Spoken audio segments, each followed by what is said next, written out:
ప్రకటనలు చేసేటువంటి ముఖ్యమంత్రి గారికి వారి హర్షదృష్టి ఈ రాష్ట్రంలో ఉన్నటువంటి పలు సమస్యల మీద వారి దృష్టి సారించడం లేదు. అది నిజం.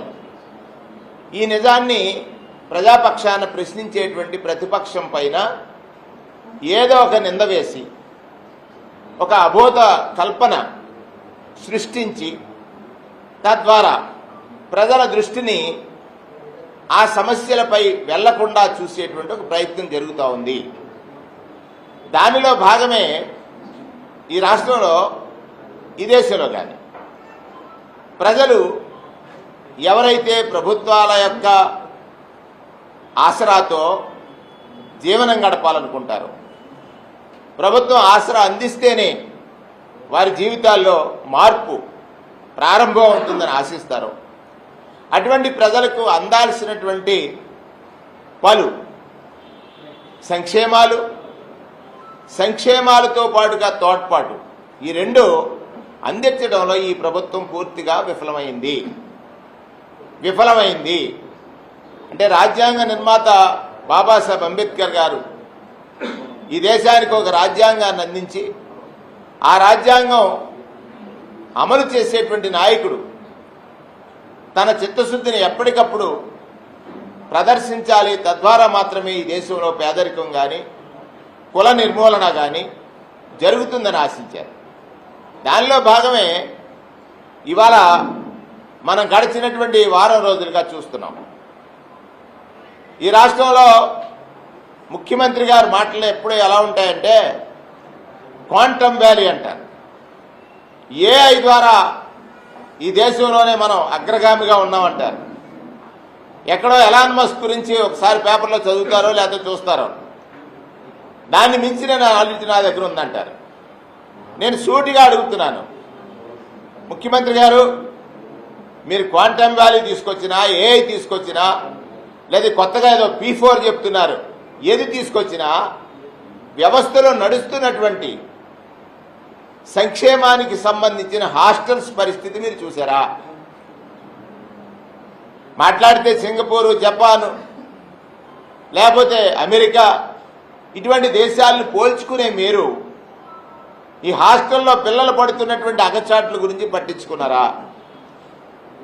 సాక్షాత్ మీ హోంమంత్రి గారు ఒక హాస్టల్కి వెళ్ళి భోజనం చేసి ఆ రైస్ బాగోలేదు, రేషన్ రైస్ ఎందుకు ఇక్కడ ఇస్తున్నారని అడిగారు. అంటే ఇది ప్రభుత్వ వైఫల్యం కాదా? రేషన్ రైస్ బాగోలేదని సాక్షాత్తు మీ కేబినెట్ మంత్రి చెప్తే దాని మీద మీరు తీసుకున్నటువంటి బాగోలేని రైస్ని మార్చడానికి చేసిన ప్రయత్నాలు ఏమిటి? ఏ హాస్టల్లో చూసినా నీలపప్పు, మురికి, హాస్టల్లో ఎక్కడ పిల్లలు పడుకోవడానికి చెద్దరులు లేవు, దుప్పట్లు లేవు, దోమల మయం.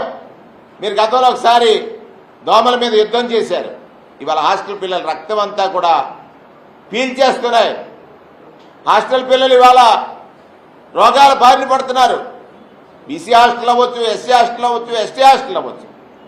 ఎక్కడా సరైన మరుగుదొడ్ల వసతి సదుపాయాలు లేవు. ఇవన్నీ చూసినప్పుడు మీరే, మీ కేబినెట్ మంత్రి గారే ఎండార్స్ చేశారు సరైన రైసు ఈ ప్రభుత్వం సప్లై చేయలేదని. దానికి మీ సమాధానం ఏమిటి? ఏదైతే హాస్టల్స్ నిర్వహణ ఉందో బీసీ సంక్షేమానికి కానీ, ఎస్సీ సంక్షేమానికి కానీ, ఎస్టీ సంక్షేమానికి కానీ మీరు గతాన్ని వెతుకుతారు తప్ప మీరు చేయాల్సినటువంటి బాధ్యత, అంటే అక్కడ సమస్యను మీరు గుర్తించిన తర్వాత ఆ సమస్య పరిష్కారం కోసం ఈ ప్రభుత్వం ఏ ప్రయత్నం చేసింది? ఆ ప్రయత్నం చేస్తే ఇవి ఎందుకు జరగలేదు? దీన్ని నిర్లక్ష్యం చేసిందా లేదా? నేను అందుకే ప్రజలను అడుగుతున్నాను. మీరే న్యాయ నిర్ణేతలు. ఈ హాస్టల్ని పూర్తిగా గాలి కొదిలేసింది ఈ ప్రభుత్వం. చూసాం 15 మాసాల ప్రభుత్వ పాలనలో హాస్టల్ మీద ఎక్కడా శ్రద్ధ వహించట్లేదు.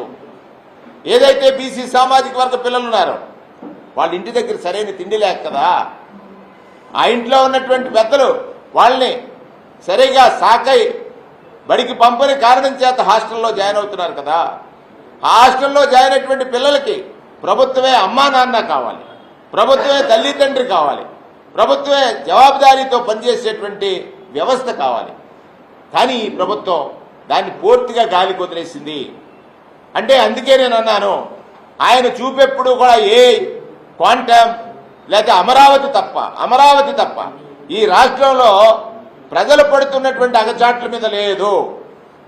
కేవలం వారికి మీడియా బలం ఉందని ఆయనే రాయించుకుని ఒక రాత దాని మీద ఆనందపడుతున్నాడు. ప్రతిపక్షం ప్రశ్నిస్తుంది, ప్రతిపక్షం అడుగుతుంది, మీరు ఇక్కడ వైఫల్యం చెందారు. హాస్టళ్ల సదుపాయాల కల్పనలో ఆహారం ఏదైతే హాస్టల్లో పిల్లలకు భోజనం పెడతారో ఆ భోజన వసతి సదుపాయ కల్పనలో పూర్తిగా వైఫల్యం చెందారు.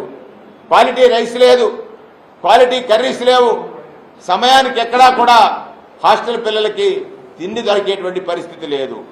దానికి తోడు దోమతెరలు సప్లై చేయాలి, లేదు. అక్కడ ఉన్నటువంటి మరుగుదొడ్లు శుభ్రపరచాలి, లేకపోతే నిర్మాణం చేయాలి, లేదు.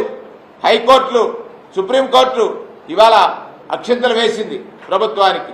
ఏమిటి ఇది అని ఈ వ్యవస్థలో ప్రజలు పడుతున్న అవస్థల్ని కోర్టులు, న్యాయస్థానాలు మీ దృష్టికి తీసుకువచ్చినా కూడా ఎక్కడా కూడా ఈ హాస్టల్స్ మీద పూర్తిగా నిర్లక్ష్యం చేసింది ప్రభుత్వం అని అనటానికి సాక్ష్యాలు, ఉదాహరణలు మీరు మీడియా మిత్రులను అడుగుతున్నాను. మీరు కూడా ఈ సమాజంలో బాధ్యత కలిగినటువంటి పాత్ర పోషిస్తున్నారు.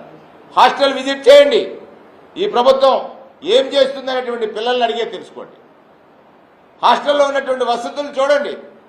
ఆ వసతులు సరిగా లేని సమయంలో వాటి కల్పన కోసం ఈ ప్రభుత్వం ఏమైనా చర్యలు తీసుకుందా? ఈ ప్రభుత్వం ఏమైనా ఒక ముందడుగేసిందా? లేదు. ఈ నిజాన్ని మాట్లాడేటువంటి ప్రతిపక్షం మీద మాత్రం రోజు నిందలు వేస్తుంది. ఎందుచేత నేను అడుగుతున్నానంటే, గతంలో జగన్మోహన్ రెడ్డి గారు నాడు నేడులో హాస్టళ్లన్నీ బాగు చేయాలని ఒక ప్రయత్నం చేశారు. పాఠశాలలన్నీ కూడా బాగైన తర్వాత సుమారు 3700 పైచీలకు హాస్టల్స్ ఉన్నాయి. హాస్టల్లో చదివే పిల్లలకి బ్రహ్మాండమైనటువంటి రిజల్ట్స్ వచ్చినటువంటి పరిస్థితి, 99% రిజల్ట్స్ వచ్చాయి గురుకులాల్లో చదివే పిల్లలకి. కానీ వాళ్ళ సమస్యలతో సతమతమైపోతే చదువుని ఎలా అభ్యసిస్తారు? ఆ సమస్యల్ని పరిష్కరించాల్సింది ఎవరు? ప్రభుత్వమే కదా. ఆ హాస్టల్లో ఉన్న పిల్లల సమస్యల పరిష్కారానికి ప్రధాన భూమిక పోషించాల్సింది ఎవరు? ప్రభుత్వమే కదా. ఈ ప్రభుత్వం పూర్తిగా విఫలం చెందింది. ఎవరైతే ఎస్సీలు ఉన్నారో, ఎస్టీలు ఉన్నారో, బీసీలు ఉన్నారో, మైనార్టీలు ఉన్నారో వారి యొక్క జీవన ప్రమాణాల పెంపు కోసం ఈ ప్రభుత్వం ఎక్కడా కూడా చర్యలు చేపట్టలేదు. జరుగుతున్నటువంటి గత ప్రభుత్వం చేసిన సంక్షేమానికి సంబంధించిన అంశాలను కూడా ఈ ప్రభుత్వం పక్కన పెట్టేయడం వల్ల జీవన ప్రమాణాలు పడిపోయి పేదవాడు మరీ పేదవాడిగా, ఎదుగుదలకి అందనంత దూరంగా వాటి జీవితాలు ఉన్నాయనేటువంటిది స్పష్టమైనటువంటి అంశంగా సందర్భంగా మనవి చేస్తూ ప్రభుత్వంలో ఉన్నటువంటి పెద్దలందరినీ నేను కోరుతా ఉన్నాను, ముఖ్యమంత్రి గారిని కోరుతా ఉన్నాను. అయ్యా, మీరు సింగపూర్ వెళ్తారు ప్రజలు మోసం చేయడానికి. గతంలో ఒక ఫెయిల్యూర్ మోడల్ తీసుకొచ్చారు. ఆ సింగపూర్ మీరు ఎవరైతే మీ మిత్రుడు అనుకున్నాడో ఈశ్వరన్ గారిని సింగపూర్ కోర్టులు దోషిగా చూచి ఆయనకి శిక్ష విధిస్తే, మరొకసారి మీకు అవకాశం ఇస్తే నేను మరీ అదే చేస్తానని ఈ రాష్ట్రాన్ని తాకట్టు పెట్టడానికి, ఈ రాష్ట్రాన్ని అమ్మేయాలన్నాడు మీ మంత్రి గారు ఒక ఆయన. అంటే ఒక్కొక్క అంశం తీసుకున్నట్లయితే రాష్ట్ర ప్రజల్ని అత్యంత దారుణంగా వంచింది ఈ తెలుగుదేశం పార్టీ. దానికి సహాయంగా జనసేన, సహాయంగా భారతీయ జనతా పార్టీ, ఈ 3 పార్టీలు ఉన్నాయి. ఇది వాస్తవం అనేటువంటి విషయాన్ని మీ అందరి దృష్టి మీ ద్వారా ఈ రాష్ట్ర ప్రజానీకానికి తెలియజేయాలనేటువంటి విషయాన్ని సందర్భంగా మనవి చేస్తూ ప్రధానంగా నేను అడుగుతున్నాను చంద్రబాబు నాయుడు గారిని. మీరు పదే మాట్లాడతారు, తెలుగుదేశం నాయకులు పదే మాట్లాడతారు, జగన్మోహన్ రెడ్డి గారు విధ్వంసం చేశారంట. విధ్వంసం అనేటువంటి పదానికి అర్థమేమిటి? మీరు 2014లో అధికారంలోకి రావడం కోసం నాకు అనుభవం ఉందని చెప్పారు. అధికారంలోకి వచ్చారు. ఆనాడు విభజన చట్టంలో ఈ రాష్ట్రానికి ప్రత్యేక తరగతి హోదా ఇస్తానని ఆనాడు కేంద్ర కేబినెట్ చెప్పింది. మీరు కేంద్రంలో భాగస్వామిగా ఉన్నారు. ఆ రోజు మీరు ఓటుకు నోటు కేసు మరొకసారి చెప్తున్నా, ఓటుకు నోటు కేసు దొరకడం వల్ల, మీ అత్యాశ వల్ల, మీ పార్టీని నిలుపుకోవడం కోసం ప్రజల జీవితాలను ఫణంగా పెట్టి రాత్రికి రాత్రే విజయవాడకు వచ్చారే, అది కదా ఈ రాష్ట్ర ప్రజలకి తీరని ద్రోహం కదా. అది విధ్వంసం అంటే, అది విధ్వంసం అంటే. ఇవాళ ఇంకో పెద్ద మనిషి మాట్లాడాడు ఇక్కడ, నిన్న చూశాను. పోలవరం స్వర్గీయ రాజశేఖర రెడ్డి గారి కలల సాకారం. ఈ రాష్ట్రంలో పుడమతల్లి పులకరింత కోసం భూమిని మొత్తం సాగు చేయాలని ఆలోచించినటువంటి రైతు బాంధవుడు రాజశేఖర రెడ్డి గారు. పోలవరం, అందులో మీ అత్యాశ. పోలవరాన్ని జాతీయ ప్రాజెక్టుగా కేంద్ర ప్రభుత్వమే నిర్మించాల్సి ఉంది. ఏదైతే పోలవరానికి సంబంధించిన R&R ప్యాకేజ్ ఏదైతే ఉందో దానికి సంబంధించిన నిధులు విడుదల చేస్తే R&R చేయలే, కేవలం 20% కూడా చేయలే. జగన్మోహన్ రెడ్డి గారు ప్రభుత్వం వచ్చిన తర్వాత మీరు 2% చేస్తే 18% చేసినటువంటి పరిస్థితి ఉంది R&R. దానికి తోడు మీరు కాంట్రాక్టర్గా మారి, మీరు ప్రజాధనానికి పరిరక్షణగా ఉండాలి, మీరు మీ అనుయాయి కాంట్రాక్ట్లు ఇవ్వడం కోసం పోలవరాన్ని నిర్మాణం చేస్తారని మీరు తీసుకున్నటువంటి అత్యాశ నిర్ణయం, అత్యాశకు సంబంధించిన నిర్ణయం, దానివల్ల పోలవరానికి నష్టం జరిగింది. చిన్న పిల్లాడిని అడిగినా చెప్తాడు. మీరు ఆ రోజు కాపర్ డ్యామ్ కానీ డయాఫ్రమ్ వాల్ కానీ ఏదైతే ప్రోటోకాల్ ఉందో, ఎప్పుడు ఏది నిర్మాణం చేయాలి, ఏ దశలో ఎంత నిర్మాణం చేయాలి, అది ఫాలో కాని సందర్భంలో వరదలు వచ్చి కొట్టుకుపోవడానికి కారణం మీరని అంతర్జాతీయ నిపుణుల కమిటీ చెప్పింది. ఈ రాష్ట్రంలో ఉన్న మేధావులు చెప్తున్నారు. కానీ ఇవాళ పోలవరానికి విధ్వంసం జరిగిందంట. పోలవరం ఏదైతే స్పిల్వే ఉందో ఆ నిర్మాణం చెయ్యకుండా మీరు పోలవరంలో అడ్డుకట్ట వేయాలి. ఏదైతే కాపర్ డ్యామ్ అనుకున్నారో ఆ కాపర్ డ్యామ్ వేశారు.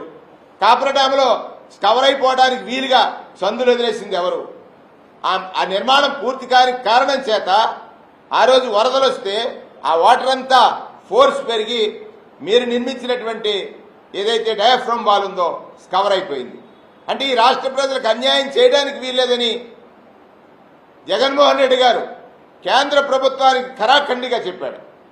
అంటే నిజం మాట్లాడినటువంటి జగన్మోహన్ రెడ్డి మీద నింద వేసేస్తే నా దగ్గర మీడియా ఉంది, మాట్లాడడానికి మనుషులు ఉన్నారు అని ఇప్పుడు జగన్మోహన్ రెడ్డి గారి వ్యక్తిత్వం మీద మీరు చేస్తున్నటువంటి హననం ఏదైతే ఉందో అది ప్రజలు అర్థం చేసుకోలేదని అనుకుంటున్నారు.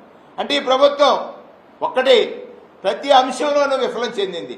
రైతుకు గిట్టుబాటు ధర లేదు, దాని మీద మీరు చర్యలు లేవు. ప్రతిపక్ష నాయకుడు వస్తే అప్పుడు మీరు స్పందిస్తారు. చూడండి, మిర్చి యార్డుకి వెళ్ళిన తర్వాత మిర్చి ధర పెంచమని కేంద్రానికి ఉత్తరం. రెండవది,